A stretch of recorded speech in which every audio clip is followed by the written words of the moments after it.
Good morning, students. So, welcome to this class on color models. So, in the previous live class, we have discussed about the color fundamentals, right? And during the end of that session, I have told you that there are a few color models. I think the one thing, the one which strikes to you the first is the RGB. That is the red, green, and the blue.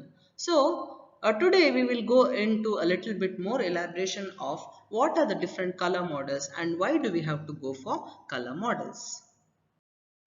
Now, what is the motivation to have different color models? Okay, so as we say, the color model, or it's also called as the color space or the color system. Okay, so we can call it as the color model, the color space, or the color system. The main intention is to facilitate the specification of colors in some standard way, okay, and which is most accepted, but with each of this model has some particular reason for their presence.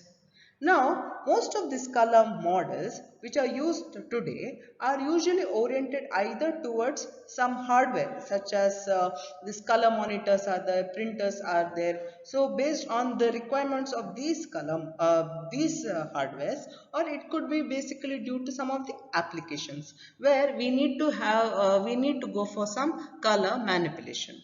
So these are the reasons why we can have the different color models. So basically they may be because they are required in some of the hardwares. It could be, as I told you in the previous class, the color gamut of a printer and a color TV or the color monitor, right? So basically the different color models can be either oriented towards such an hardware, or it may be basically due to some of the applications wherein which we want to work out as some technical person. We may have to work on some particular applications. So these are the places wherein which we are going to use the color models. Now, I told you some of the color models. So, if we can recall, let us see this. Okay, so we have the RGB color model, or RGB stands for red, green and blue. So, here it is mainly oriented towards the hardware also, that is mainly for the color monitors and for a broad class of color video cameras. So, there we can use the RGB model, okay, for video cameras, etc. The next one coming to the CMY. I hope you remember that CMY or the can, magenta and yellow are the secondary colors. Same way the RGB are the primary colors, right? Also we have another class known as CMY and K, where CMY is the same as the cyan, magenta, yellow, and K stands here mainly for black. Okay, so for black, so we can have the CMY or the CMYK models, and these are mainly used for color printing. Okay, so we also saw this gamut for this also, right? Okay, so then we also have another model known as the HSI. I hope you remember hue, saturation, and we also speak in terms of brightness or intensity. So we speak in terms of intensity. So we know what is hue, we know what is saturation, and we also know what is intensity. So see, these are some of the characteristics of the color, right? Okay, so we can also go for this basically HSI model also, which corresponds closely how the humans can the way our humans can interpret or humans can perceive the colors, so mainly in based of the HSI model. So the HSI model, it is closely associated with the way the humans can describe as well as interpret the colors. This HSI model has got some advantages because it decouples the color and the grayscale information in an image. So now let us go into one by one. So coming to the first one, that is the RGB color model, that is the red, green and blue color model. So which are the three major spectrum components here? The red component, the green component and the blue component. So since there are three components, we can represent it in a three-dimensional, that is the as a Cartesian coordinate system. So that means we will have three coordinates, say x, y and z, or here we directly denote it as r, g and b. Okay, so r, g and b. Okay, so usually we'll tell no, x, y, z. So same way you can have the r, g and b. So if we want to represent only red, and make the other two components 0, we can write it as 1 0 0. So how do you represent? See, you know, right, how to represent 0 0 0 0 1 0 0 1 1 in a such a Cartesian coordinate system. So if everything is 0, it is going to be black. So that is at the center. So how do we represent red then? 1 0 0. Then how do you represent green? Because this axis is for the red, right? So if you want to represent only red, so you have the 1 0 0. Same way, tell me how it is green. So I said R, G and B. So we can write like this: R, comma, G, comma and B. Okay, so this is the way you're going to write. Okay, so R, only R, if you want to represent, it is going to be 1 0 0. G means it is going to be 0 1 0, and blue means 0 0 1. Okay, if it is all 1 1 1 1, then you have the white. Yes or no? Agreed? So basically the three corners, they'll represent the primary values. Okay, so we can represent it in the form of a cube. Okay, so this model or the RGB model, it is based on the Cartesian coordinate system. Okay, so we can say that these are the color subspaces. Okay, so we can represent in terms of color subspaces of interest in the cube that is shown. Okay, so as I told you, the corners, they have the three primary colors. Okay, so as I told you how to represent. Now what are the secondary colors? They are nothing but the combination of the primary colors. So we know how to represent can. Can is nothing but you have the green component and you have the blue component. So you can have it here. So red component is 0. So it is something like 0, 1, 1. So same way you can represent yourself. Tell me what is now for magenta, and you can tell me same way what is for yellow. So magenta has the red and the which component? Blue component. Then you have the can, which sorry, the yellow. Okay, let's go to yellow. What do we have here? So yellow will have the, it is nothing but a mix of red and green, correct? So if you mix red and green, you get red and green, that you get yellow. So same way, so this is how you can represent, as simple as that. Okay, I hope I've told correctly. Anyway, you know, you can observe here and you can see. Okay, so who are very good at colors can tell it very fast. Okay, so this is about the RGB model and simple concept which you can easily represent, as you can see here, in the coordinate system. Isn't it very simple way to represent? Yes. So basically, we can tell it something like this. Okay, that is the images represented in the RGB color model. It consists of three component images. Okay, we can tell them as, see, usually whichever we can represent in RGB, we can separately decompose the red image part. Okay, red subcomponent, the blue subcomponent, green subcomponent. We can actually try this out in MATLAB also, wherein you can, you know, get the RGB representation and extract only the red component, extract only the green component, or extract only the blue component, or a combination, say red and blue component, like that. And then when you combine these three components, you should be able to get back the original RGB. So basically we can actually decompose also. Okay, so decompose or represent the RGB color model as three component images, one with each primary color. Okay, so when we feed this into an RGB monitor, okay, so these three images combine to actually produce what you see on the screen, to produce the composite color image. Now the number of bits, so we can represent these colors as the number of bits. So the number of, listen carefully, the number of bits used to represent each pixel in an RGB space is called the pixel depth. I'll repeat, the number of bits used to represent each pixel in the RGB space. How many bits? Say 8 bits means that the pixel depth is 8. So how many bits are needed to represent each pixel in the RGB space? So that is known as the pixel depth. Okay, so if you consider, say for example, an arch, I'll write that name here. So it's called as the pixel,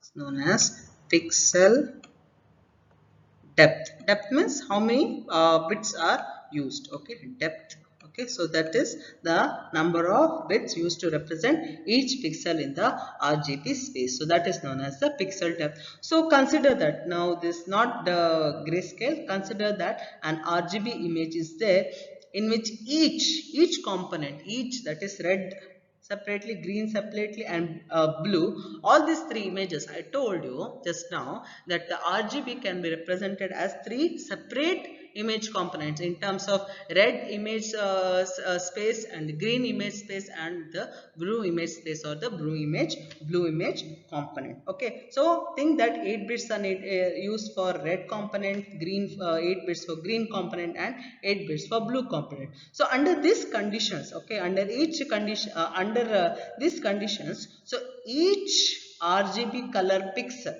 okay, each RGB pixel is said to have a depth of 24 each is having a depth of 24 bits, that is 3 image planes times the number of bits per plane. So 3 are there, right? So we can say that the pixel depth, okay, so is 24 bits. Okay, next we can tell in terms of the full color image. So the term full color image also can be used to denote a 24-bit RGB color image. Okay, so basically now if you think like that, the total number of colors, okay, see red is not a single color, right? So it can represent R itself in 8 bits, G itself in 8 bits, B itself in 8 bits. So the total number of colors, if you think of a 24-bit RGB image, so how much it will be? Think of it. I'll come to that slide, but before we go to the slide, so 2 power 8. So each plane is 2 power 8, like that we have 3 of them. So it is approximately around 16, I think 16 lakh, okay, 16 million you can say. So you can it is 16,777,216, okay, which I'm going to show now. So basically that's 16777. So if you I think it's approximately, we can take it as 1 1 crore. Okay, so 1 crore 67 lakhs 77,000, that many colors it is having. I hope you are getting it. Okay, so if R is going to be represented in 8 bits, G is represented in 8 bits, and blue also is represented in 8 bits, then the color depth is 24 bits. So how did we get this 1 crore 67,000 colors actually? That is because it is 2 to the power 8 in each plane, and like that how many we have? We have 3 of them. Okay, so this is how we can represent. So what you see here is a cube. Okay, it's a solid cube which is composed of 2 to the power 8 power 3, so that many colors. Okay, so that is what we are actually seeing here. Okay, you can actually think of this as a solid cube. So this many crores, that crore of colors is not what you see on the plane. You think that it's a solid cube having that many colors because of that many pixels. Okay, so that many representation. Okay, so that many representations or the color depth because of 24 bits. Okay, just you have to imagine that. Okay, so we can actually see 3 planes here, no? So this plane and this plane. So back side, below, and to the side, whatever plane you get is this. So these are the hidden faces of the cube. You have to try to imagine. Okay, so you can pause for some time and try to get the feel of how much is a RGB color cube consisting of how many colors. So there are few things we should understand when we are seeing this RGB color cube. One is like think that this cube, there is a convenient way to view these colors is to generate the color planes. So how this can be done?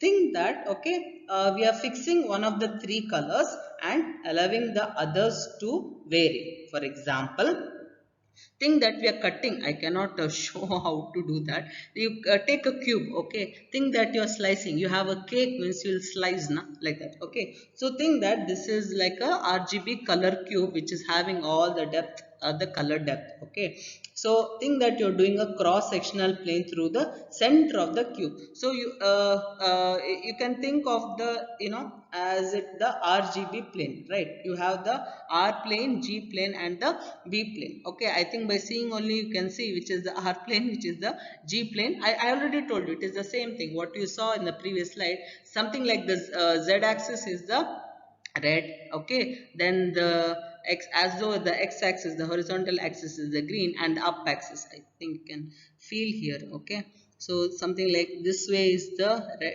You saw, just previously, this is the green and this is the blue. Okay, so think that you're doing a cross section through the center of the plane that is parallel to the GB plane. So which is the GB plane? So think that you're cutting, like, so this is the B plane. How to show here?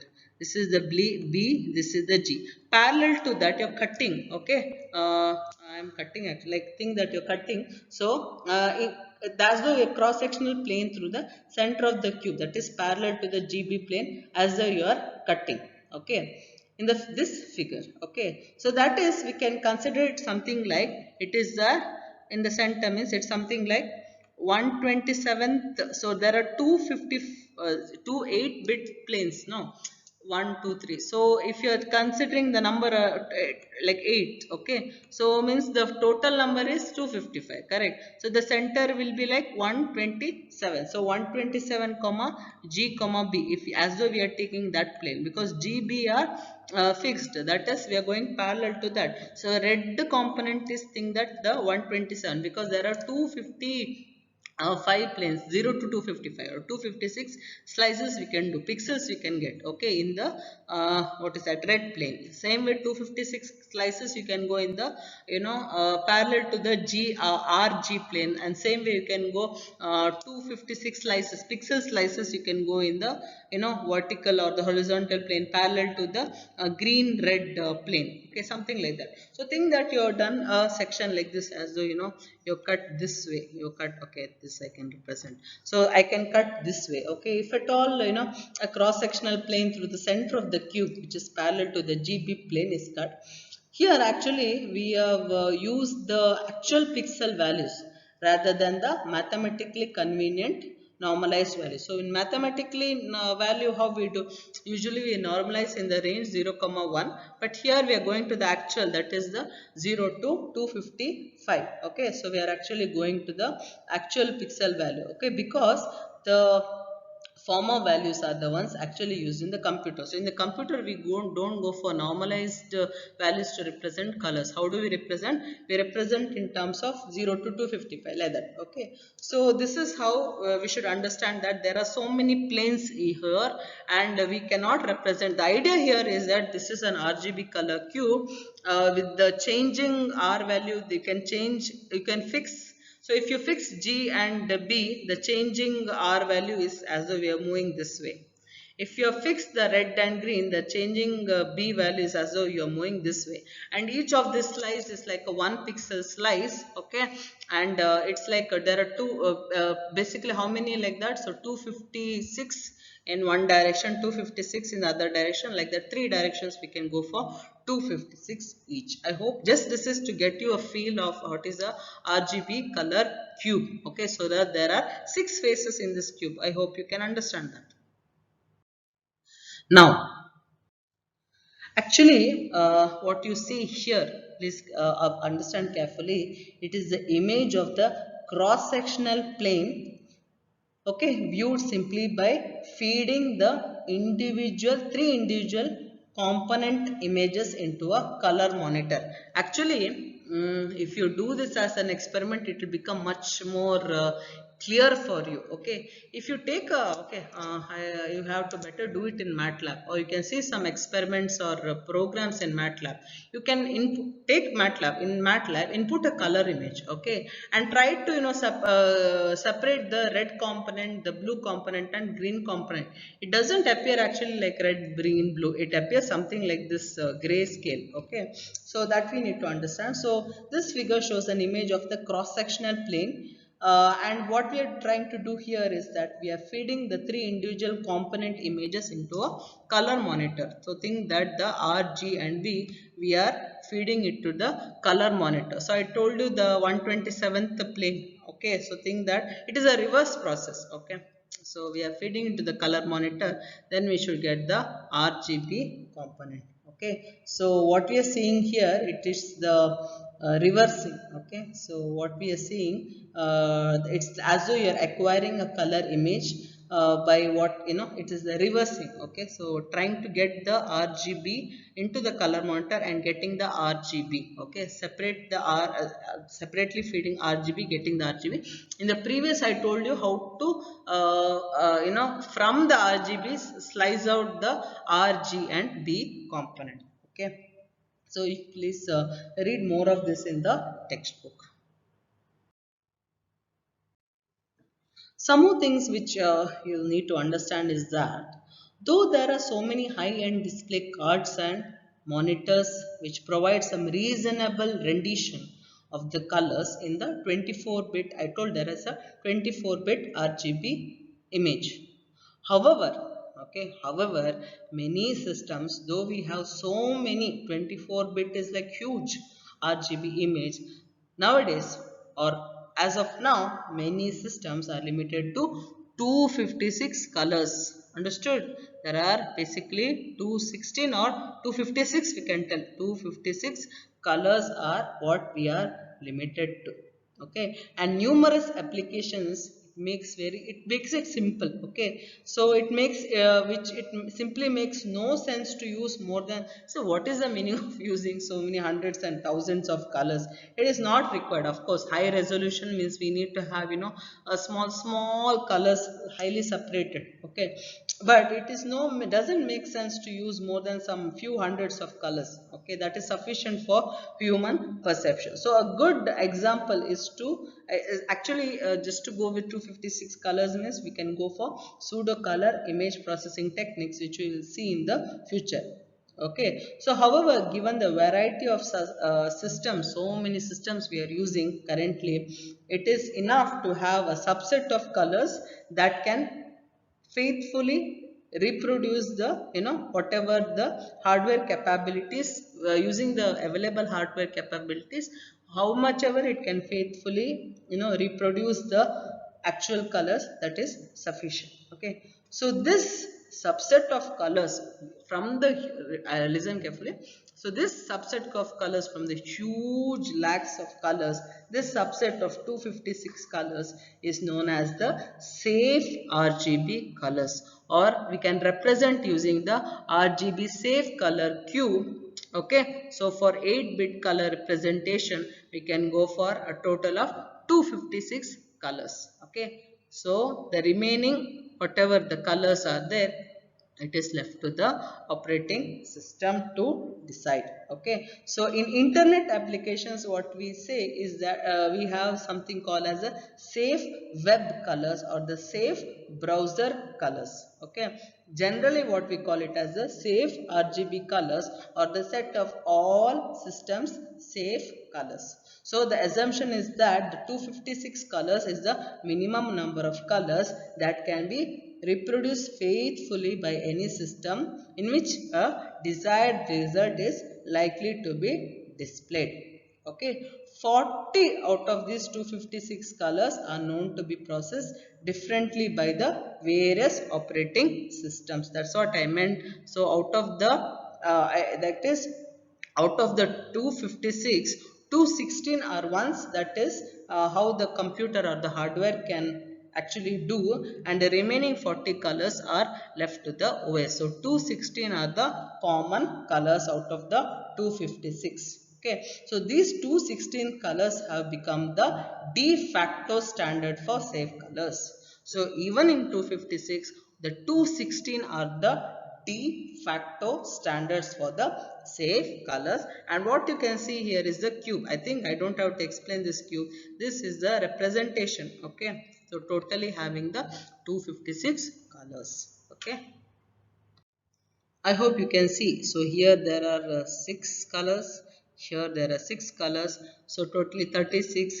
and like that if you see here there are 6, so 36 into 6, 256. I don't think I have to explain this more than this. Okay, so this is the RGB safe color cube. So the RGB cube is divided into 6 intervals, okay, on each axis to achieve the total of 6 to the power 6 into 6 into 6. Okay, so basically if it is going for 8-bit color, we have the 256 colors, but here 216 are sufficient what you can represent here. Okay, 6 into 6 into 6, that is what we are representing here. So basically, so 6 into 6 into 6, that is the 216 is sufficient. Okay. So though we are representing it as a 216 common colors, for 8-bit color representation, though there are 256, the 40 remaining colors are left to the OS to decide. So that is a summary of what I wanted to tell in terms of the RGB safe color cube. So we can also say that these each of the 216 safe colors, they are formed from 3 RGB values. But each value can only be either, so since there are only 256, okay, so these values can only be 0, then next 51, next 102, that's what you can see in this table, 0, 51, 102, 153, 204 or 255. So basically the RGB triplets of these values gives us actually 6 to the power 3 or 216 possible values. This is what we are trying to represent. Okay. This table I leave it for you to further understand. So I leave it to you as a small seminar topic actually to explain the decimal coordinates, decimal value or the hex value. So I want you to read it yourself how to represent using the decimal, hex or the other representations, okay, of the colors. Okay. So now that you understood this, so the next color model after the RGB is the CMY and the CMYK color models. So the primary colors what you saw is the RGB and the CMY are actually the secondary colors. Okay. So I told you that there are two things. One is the primary colors of light and next is the primary colors for pigments. Okay. So CMY, though they are secondary colors for light, they are the primary colors for pigment, or it can be defined as one that absorbs, not reflects. It one that subtracts or absorbs a primary color of light and reflects the other two. For example, I say red as the primary color when a surface reflects red and absorbs the other colors. But here we are defining it in the other way, that is it reflects or it absorbs say the can color and reflects the other two. Okay, so that is where we say it as a primary color for pigment and it is complementary to the RGB, and a proper mix of these three colors, that is the CMY, should produce black. Otherwise the other primary colors when mixed they would have been producing white. Here it produces black. Okay, so proper mix of these must produce black. And when I say it is complementary to RGB, you should understand that the CMY is equal to 1 minus RGB, or C is equal to 1 minus R. M, that is magenta, is equal to 1 minus green, and Y is nothing but 1 minus blue. So basically it is complementary or 180-degree out of phase, or 1 minus of R, 1 minus G and 1 minus B. So I think all of you got a brief idea of RGB and the CMY, CMYK. So with this, I'll stop this lecture, and the next class we will discuss about the HSI color model and how to get one model from the other, or how to convert say from RGB to HSI and so on and so forth. Do some mathematical equations. Okay, so we will deal that in the next class. So until then, take care and bye bye.